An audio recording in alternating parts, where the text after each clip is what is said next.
అయ్యో చాలారా చాలా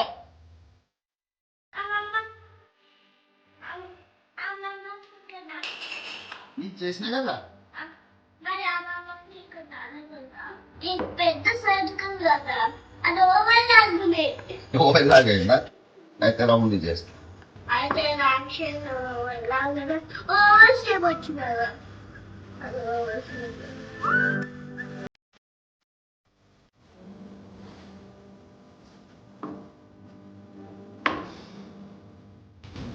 కూర్చోవచ్చింది అక్కడ